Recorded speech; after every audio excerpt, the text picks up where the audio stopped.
Hello guys, आपका स्वागत है एक और नई और दिल दहला देने वाली कहानी में। यह कहानी सच्ची घटना पे आधारित है। गांव के किनारे एक पुराना कुआं था जो वर्षों से सूखा पड़ा था। यह कुआं बहुत ही गहरा और रहस्यमयी था। लोगों का कहना था कि रात के समय इस कुएं के पास अजीबोगरीब आवाजें सुनाई देती थी। गांव वाले इस कुएं से दूर रहने में ही अपनी भलाई समझते थे।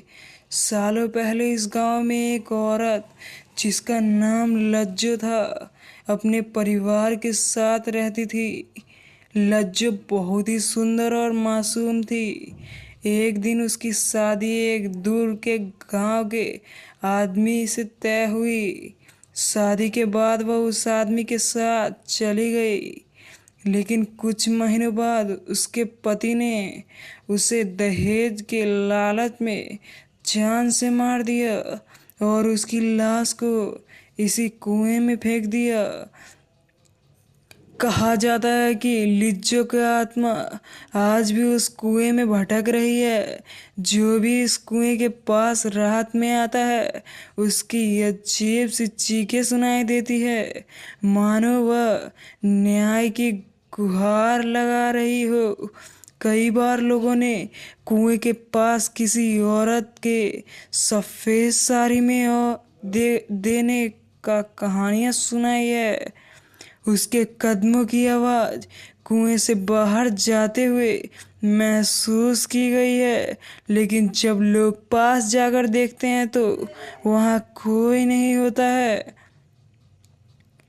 एक रात गांव का एक आदमी जिसने इन कहानियों पर यकीन नहीं किया, वह कुएं के पास गया और जोर से चिल्लाने लगा, अगर कोई आत्मा है तो सामने आओ।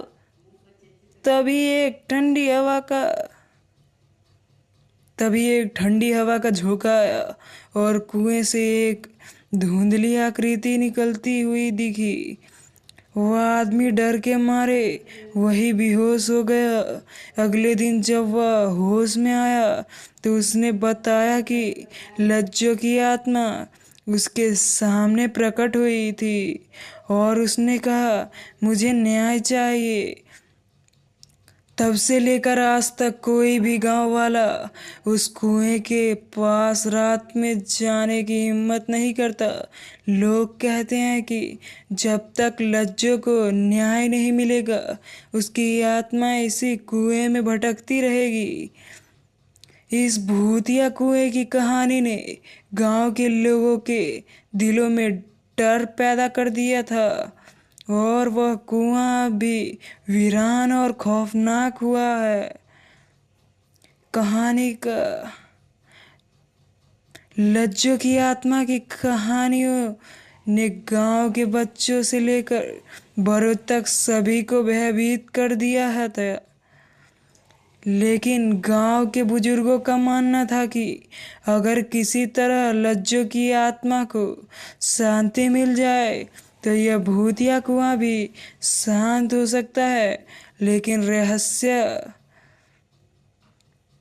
रहस्य भरी कहानी में समस्या यह थी कि कोई भी उस कुएं के पास जाने की हिम्मत नहीं कर रहा था। एक दिन गांव में एक तांत्रिक आया जिसका नाम था बाबा रमेश। उसने सुना कि गांव के लोग लज्जो की आत्मा से परेशान हैं और उसने कहा, मैं लज्जो की आत्मा को मुक्त कर सकता हूँ, लेकिन इस लिए मुझे रात के समय उस कुएं के पास जाना होगा।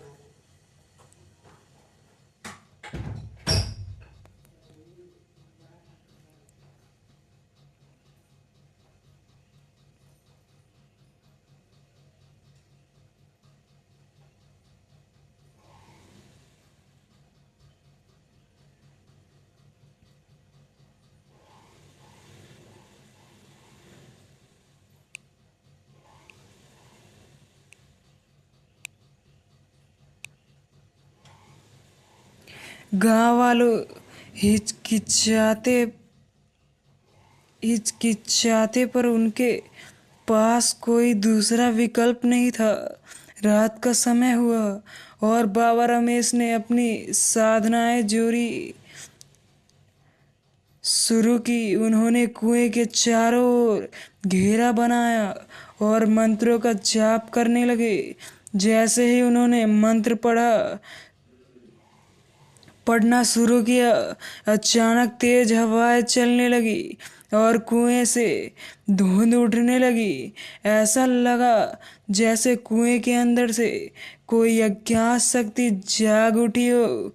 बाबा रमेश ने अपनी आंखें बंद कर ली और ध्यान में लीन हो गए। कुछ ही देर बाद कुएं से एक औरत की साया प्रकट हुई। यह वही लज्जो की आत्मा थी। उसकी आंखों में दर्द और पीड़ा साफ नजर आ रही थी।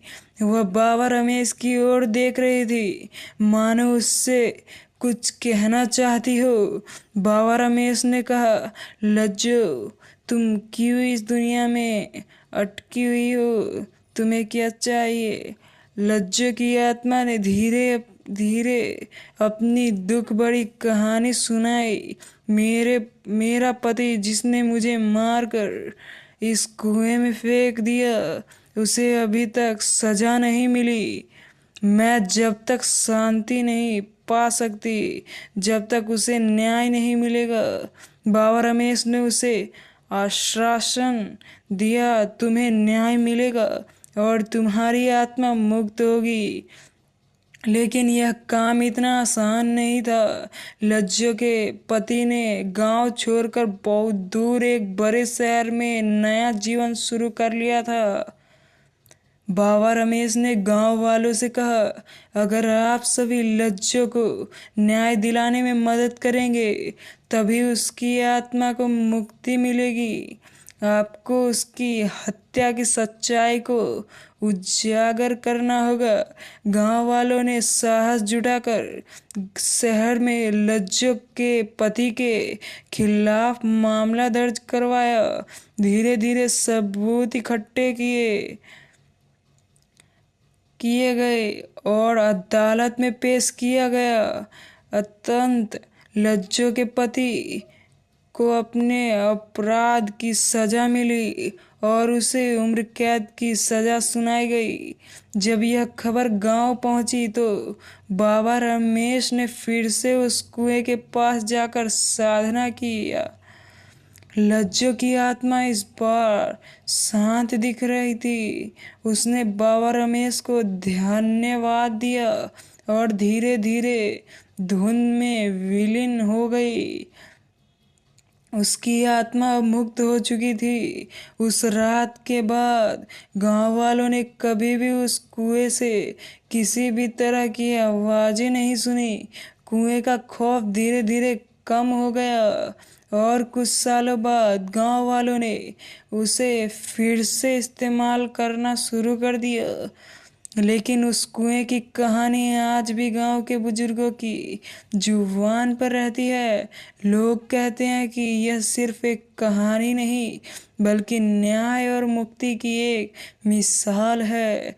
और अब वह कुआं जो कभी भूतिया माना जाता था, गांव के लिए शांति और आस्था का प्रतीक बन चुका है। कई साल बीत गए और लज्जो की आत्मा की कहानी धीरे धीरे पुरानी यादों में दबने लगी। गांव अब सामान्य हो गया था और कुएं को फिर से इस्तेमाल किया जा रहा था। लेकिन कुछ लोग अभी भी यह मानते थे कि कुएं के आसपास एक रहस्यमयी आभा बनी हुई है। गांव के कुछ लोग कहते थे कि भले ही लज्जो की आत्मा मुक्त हो गई हो, लेकिन वह कुआं अभी भी सामान्य नहीं है। एक दिन गांव में एक नया परिवार आया। एक परिवार शहर से था और गांव के पुराने घर में रहने आया था। इस परिवार में एक युवा लड़की थी जिसका नाम था रीमा, और उसने गांव वालों से लज्जो की भूतिया कहानी, कुएं की कहानी सुनी। वह बहुत उत्साहित थी और उस कुएं को खुद देखने की ठान ली। एक रात जब सभी सो गए थे, रीमा चुपके से कुएं के पास चली गई। वहां का माहौल बहुत शांत था, लेकिन हवा में एक अजीब सा सन्नाटा महसूस हो रहा था। रीमा ने कुएं के पास जाकर नीचे झांका, लेकिन उसे कुछ खास नजर नहीं आया। उसने कुएं के चारों ओर घूमते हुए खुद से कहा, यह सिर्फ एक पुरानी कहानी है, यहाँ कोई आत्मा नहीं है। तभी अचानक कुएं से ठंडी हवा का एक तेज झोंका उठा और रीमा के सामने एक परछाई गुजर गई। वह चौंक गई और पीछे हट गई। उसने चारों ओर देखा, लेकिन वहां कोई नहीं था। फिर भी उसे महसूस हुआ कि कोई उसकी ओर देख रहा है। उसकी सांसें तेज हो गई और उसने वहां से भागने का फैसला कर लिया। अगले दिन रीमा ने अपनी इस घटना के बारे में अपने परिवार को बताया, लेकिन किसी ने उसकी बात पर यकीन नहीं किया। उसके माता पिता ने इसे महज एक भ्रम कहकर टाल दिया, लेकिन रीमा को यकीन था कि उसने कुछ असामान्य महसूस किया था। वह अब और ज्यादा जानने के लिए उत्सुक हो गई। उसने गांव के एक बुजुर्ग से बात की, जो लज्जो की कहानी को अच्छे से जानता था। उसने रीमा को बताया, लज्जो की आत्मा को न्याय मिल चुका है, लेकिन उस कुएं के पास अब भी कुछ न कुछ रहस्य बाकी है। शायद कोई और आत्मा वहां कैद हो, जिसकी कहानी अब तक अनसुनी है। रीमा ने ठान लिया कि वह इस रहस्य को सुलझाएगी। उसने रात में फिर से कुएं के पास जाने का फैसला कर लिया, लेकिन इस बार उसने एक मोमबत्ती और तांत्रिक बाबा रमेश द्वारा बनाए गए कुछ सुरक्षा कवच के मंत्र साथ लिए। जैसे ही वह कुएं के पास पहुंची, उसने मोमबत्ती जलाई और कुएं के चारों ओर मंत्रों का जाप करने लगी। कुछ ही क्षणों में कुएं से फिर से वह रहस्यमयी धुंध उठी और एक परछाई धीरे धीरे स्पष्ट होने लगी।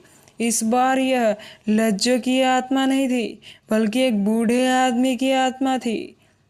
रीमा ने डरते हुए उससे पूछा, तुम कौन हो और इस कुएं में क्यों हो? बूढ़े आत्मा ने ठंडे स्वर में कहा, मैं इस कुएं का रक्षक हूँ। यह कुआं सिर्फ एक साधारण जगह नहीं है, यह आत्माओं का द्वार है, जहाँ कई अनसुलझी आत्माएं फंसी है। लज्जो की आत्मा जो मुक्त हो गई, लेकिन अभी भी आत्माएं यहाँ कैद है, जिन्हें मुक्ति की जरूरत है। रीमा को समझ आ गया कि यह कहानी यहीं खत्म नहीं हुई थी। इस कुएं में और भी रहस्य छुपे थे, और अब वह जान चुकी थी कि यह सिर्फ लज्जो की आत्मा की कहानी नहीं थी। कई आत्माएं अब भी अपने न्याय और मुक्ति की प्रतीक्षा कर रही थी। रीमा ने निर्णय लिया कि वह इन आत्माओं को मुक्त करने का प्रयास करेगी। वह जानती थी कि यह रास्ता आसान नहीं होगा, लेकिन उसके अंदर एक अजीब सा साहस जाग चुका था। अब उसकी यह यात्रा आत्माओं की मुक्ति की ओर थी, और वह किसी भी तरह से उन आत्माओं की मदद करना चाहती थी जो इस भूतिया कुएं में फंसी हुई थी।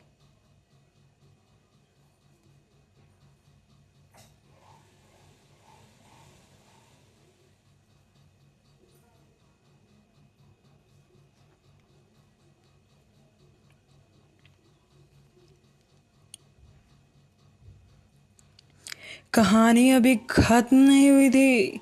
यह तो बस एक नए अध्याय की शुरुआत थी, जिसमें रीमा अब इस रहस्यमय दुनिया का हिस्सा बन चुकी थी। रीमा पूरी तरह से इस भूतिया कुएं के रहस्य में उलझ चुकी थी। वह जान चुकी थी कि यह कुआं सिर्फ एक साधारण कुआं नहीं, बल्कि आत्माओं का द्वार था, जहाँ कई आत्माएं फंसी हुई थी। बूढ़े आदमी की आत्मा से बात करने के बाद रीमा के अंदर एक अजीब सा साहस और दृढ़ निश्चय जाग उठा।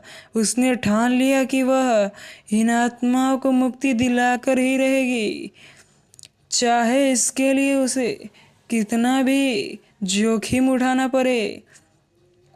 अगले दिन तक रीमा ने तांत्रिक बाबा रमेश से इस कुएं के बारे में और अधिक जानकारी हासिल करने की कोशिश की। बाबा ने उसे चेतावनी दी, यह रास्ता बहुत खतरनाक है। यहाँ तो आत्माएं कैद हैं, वे सिर्फ मुक्ति के भूखी हैं। कुछ आत्माएं बहुत ही क्रूर और खतरनाक भी हो सकती हैं। वे तुम्हारे साथ खेल सकती हैं, तुम्हें धोखा दे सकती हैं, इसलिए बहुत सावधान रहना। लेकिन रीमा की जिज्ञासा और संकल्प को रोक पाना मुश्किल था। उसने एक रात फिर से कुएं के पास जाने का फैसला कर लिया। इस बार वह पूरी तैयारी के साथ गई। मोमबत्तियां, सुरक्षा कवच और बाबा का द्वार दिए गए कुछ ताबीज लेकर उसने कुएं के चारों ओर सुरक्षा घेरा बनाया और मंत्रों का जाप करने लगी। कुछ ही देर में कुएं के अंदर एक रहस्यमयी धुंध उठी और धीरे धीरे उसमें से एक नई आत्मा प्रकट हुई। यह एक जवान लड़की की आत्मा थी, जिसके चेहरे पर अजीब सी उदासी और क्रोध की मिश्रित भावना थी। रीमा ने उससे पूछा, तुम कौन हो और तुम्हें किस चीज में मुक्ति चाहिए? लड़की की आत्मा ने एक ठंडे स्वर में कहा, मेरा नाम सरोजा था। मैं इसी गांव की रहने वाली थी, लेकिन वर्षों पहले मुझे इस कुएं में डुबोकर मार दिया था। मुझे इस बात का कोई गुनाह नहीं था, पर मेरे परिवार ने मेरी हत्या कर दी। मुझे बदनाम करके मेरी इज्जत के तार तार किया गया और फिर इस कुएं में फेंक दिया गया। रीमा को उसकी कहानी सुनकर बहुत दुख हुई। वह समझ चुकी थी कि सरोजा की आत्मा को भी न्याय चाहिए, लेकिन सरोजा की आत्मा में गुस्सा था और वह अपने परिवार से बदला लेना चाहती थी। रीमा ने उसे शांत करने की कोशिश की। तुम्हारे साथ जो हुआ वह गलत था, लेकिन बदला लेने से तुम्हें मुक्ति नहीं मिलेगी। मैं तुम्हारे लिए न्याय की कोशिश करूंगी। सरोजा की आत्मा ने गुस्से से कहा, मैंने बहुत इंतजार किया। अगर तुमने मुझे न्याय नहीं दिलाया तो मैं इस गांव को तबाह कर दूंगी। रीमा ने उसे वादा किया कि वह उसकी हत्या की सच्चाई को उजागर करेगी। वह गांव वापस लौटी और सरोजा के परिवार के बारे में जानकारी इकट्ठा करने लगी। उसे पता चला कि सरोजा का परिवार अब भी गांव में रह रहा था और उसकी मौत को एक आत्महत्या के रूप में पेश किया गया था। लेकिन सीमा जानती थी कि यह सच नहीं था। कुछ दिनों की जांच पड़ताल के बाद रीमा को कुछ पुराने गांव वालों के से बातें पता चली। जो सरोजा की हत्या के साजिद थे, उन्होंने बताया कि सरोजा का परिवार उसकी शादी को लेकर नाराज था और उसकी हत्या कर दी गई थी। रीमा ने यह सारी जानकारी इकट्ठी करके पुलिस के सामने रखी और नए सिरे से जांच शुरू करवाई। जैसे जैसे जांच आगे बढ़ी, सच्चाई सामने आने लगी। सरोजा की हत्या के गुनहगार पकड़े गए और उन्हें उनके अपराध की सजा मिली। यह खबर सुनने के बाद रीमा ने फिर से कुएं के पास जाकर सरोजा की आत्मा से संकल्प किया। इस बार सरोजा की आत्मा शांत थी। उसने रीमा को धन्यवाद कहा और कहा, अब मैं मुक्त हो गई हूँ। तुम्हारे साहस ने मुझे वह न्याय दिलाया जिसका मैं वर्षों से इंतजार कर रही थी। सरोजा की आत्मा धीरे धीरे धुंध में विलीन हो गई और रीमा को एक अजीब सी शांति का अनुभव हुआ। लेकिन जैसे ही रीमा मुड़ी, उसे महसूस हुआ कि कुएं के अंदर से एक और रहस्यमयी आवाज आ रही थी। यह आवाज और भी पुरानी और गंभीर लग रही थी। यह संकेत था कि कुएं में अभी और भी आत्माएं कैद थी जिन्हें मुक्ति की जरूरत थी। रीमा अब जान चुकी थी कि यह सफर इतना आसान नहीं था। हर आत्मा की अपनी एक कहानी थी और हर कहानी में एक गहरा रहस्य छिपा था। अब सीमा के सामने सबसे बड़ा सवाल था, क्या वह इस कुएं के सभी रहस्य को उजागर कर पाएगी या यह कुआं उसे अपनी अंधेरी गहराइयों में समा लेगा। कहानी अभी भी जारी थी और अब रीमा के सामने और भी खतरनाक चुनौतियां खड़ी हुई। रीमा भली भांति समझ चुकी थी कि इस कुएं में जितनी आत्माएं कैद हैं, उनके साथ उतनी ही अनसुलझी कहानियां जुड़ी हैं। हर आत्मा अपने अंदर एक गहरा दुख, क्रोध और न्याय की प्रतीक्षा लेकर इस संसार में फंसी हुई है। सरोजा की आत्मा को मुक्ति दिलाने के बाद अब रीमा के सामने एक और चुनौती खड़ी थी। वह कुएं की और भी रहस्यमयी आवाजों को और आत्माओं को मुक्त कर पाती या नहीं।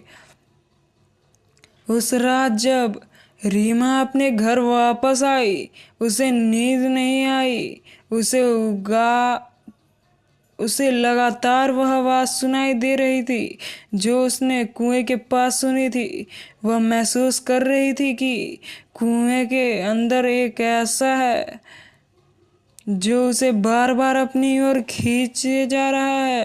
रीमा ने अगली रात फिर से कुएं के पास जाने का फैसला किया, लेकिन इस बार वह अकेले नहीं गई। उसने बाबा रमेश को अपनी योजना के बारे में बताया और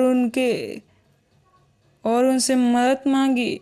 बाबा रमेश ने कुछ विशेष सुझाव, कवच और मंत्रों के साथ रीमा के मदद करने का वादा किया। वह जानते थे कि अब जो आत्मा सामने आने वाली है वह साधारण नहीं होगी। वह या तो बहुत शक्तिशाली होगी या बहुत क्रूर।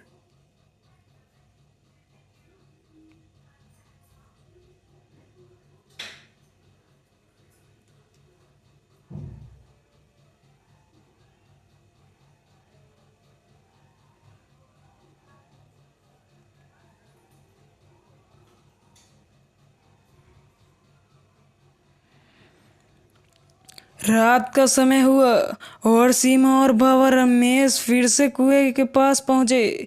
उन्होंने एक बार घेरा बनाकर मंत्रों का जाप शुरू किया। धीरे धीरे कुएं के अंदर से ठंडी हवा चलने लगी और वातावरण में एक अजीब सी कंपी महसूस होने लगी। कुएं के अंदर से एक घोर काले रंग की धुंध उठी और उसमें से एक विशालकाय परछाई प्रकट हुई। यह आत्मा किसी और की नहीं बल्कि खुद कुएं के रक्षक की थी। रक्षक की आत्मा ने गहरी और भारी आवाज में कहा, तुम क्यों बार बार इस कुएं की शांति भंग कर रही हो? यह कहानी आत्माओं का द्वार है और जो यहाँ आया उसे यूं ही मुक्त नहीं किया जा सकता। रीमा ने साहस जुटाकर कहा, मैं यहाँ उन आत्माओं की मदद करने आई हूँ जो अन्याय के कारण इस कुएं में कैद हैं। उन्हें मुक्त करना जरूरी है। रक्षक की आत्मा ने ठन ठहाका लगाते हुए कहा, तुम्हें क्या लगता है हर आत्मा न्याय की भूखी है? कुछ आत्माएं इस संसार में अपने पापों के कारण कैद है। वे सिर्फ तुम्हारी मदद का दिखावा करने, लेकिन असल में वे इस संसार में वापस आकर और अधिक अराजकता फैलाना चाहती है। रीमा ने इस पल के लिए खुद को असहाय महसूस किया, लेकिन फिर उसने खुद को संभाला और कहा, अगर कुछ आत्माएं निर्दोष हैं तो क्या उन्हें भी इस कुएं में फंसा रहना चाहिए? हर आत्मा को न्याय का अधिकार है और अगर कोई निर्दोष है तो मुक्ति मिलेगी। रक्षक की आत्मा थोड़ी देर के लिए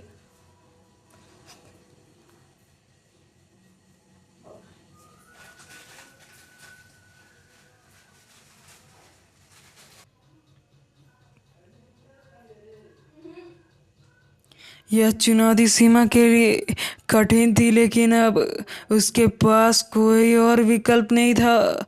उसने रक्षक की शर्त स्वीकार कर ली। रात गहराने लगी और धीरे धीरे कुएं के अंदर से पहली आत्मा का प्रकट हुई। यह आत्मा एक बच्चे की थी जिसकी उम्र लगभग 10 साल की लग रही थी। वह बेहद डरा हुआ और कमजोर दिख रहा था। रीमा ने बच्चे की ओर देखते हुए कहा, तुम कौन हो और इस कुएं में कैसे फंसे? बच्चे ने रोते हुए कहा, मेरा नाम मोहन है, मैं इसी गांव का रहने वाला था। एक दिन खेलते खेलते मैं कुएं के पास आ गया और अचानक मेरा पैर फिसल गया। मैं कुएं में गिर गया और वहीं मर गया। मेरी मौत एक दुर्घटना थी, लेकिन मैं यहाँ से बाहर नहीं निकल पा रहा हूँ। मुझे मुक्ति चाहिए। रीमा को मोहन की मासूमियत पर कोई संदेह नहीं हुआ। उसने रक्षक की आत्मा की ओर देखा और कहा, यह आत्मा निर्दोष है, इसे मुक्त किया जाना चाहिए। रक्षक की आत्मा ने थोड़ी देर सोचा और फिर कहा, ठीक है, यह आत्मा निर्दोष है, इसे मुक्ति मिलेगी। अचानक मोहन की आत्मा हल्की रोशनी में बदल गई और हवा में विलीन हो गई। अब दूसरी आत्मा सामने आई। एक महिला की आत्मा थी जो बहुत ही खूबसूरत और धुर्द लग रही थी। उसकी आंखों में एक अजीब सा आकर्षण और चालाकी थी। उसने मुस्कुराते हुए कहा, मेरा नाम मीना है। मुझे मेरे प्रेमी ने धोखा देकर इस कुएं में धकेल दिया। मैं अपने प्रेम के लिए मर गई और अब मुझे मुक्ति चाहिए।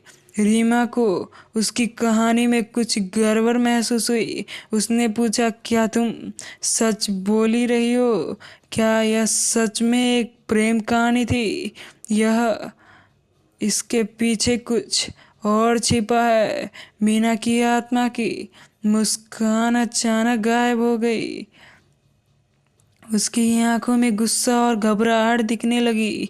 वह जोर से चिल्लाई, तुम मुझ पर शक कर रही हो? मुझे मेरे प्रेमी ने मारा था। रीमा ने अपनी आंखें बंद की और बाबा रमेश की दिए हुए ताबीज का इस्तेमाल करते हुए मीना की असली पहचान को उजागर किया। अचानक से मीना की आत्मा का असली रूप प्रकट हुआ। वह एक खतरनाक और क्रूर आत्मा थी जिसने अपनी पति को धोखे से मारकर खुद कुएं में धलाग लगाई। वह सिर्फ और अधिक पाप के लिए मुक्त होना चाहती है।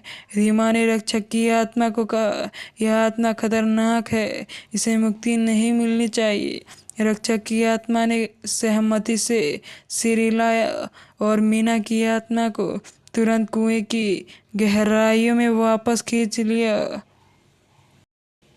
क्या यह आत्मा निर्दोष होगी यहाँ या फिर कोई और खतरनाक रहस्य की होगी? रीमा ने सामने सबसे बड़ा और निर्णायक क्षण आ चुका था। गाइस, वीडियो हो गई है बहुत लंबी। अगर आप दूसरा पार्ट देखना चाहते हैं तो कमेंट करें।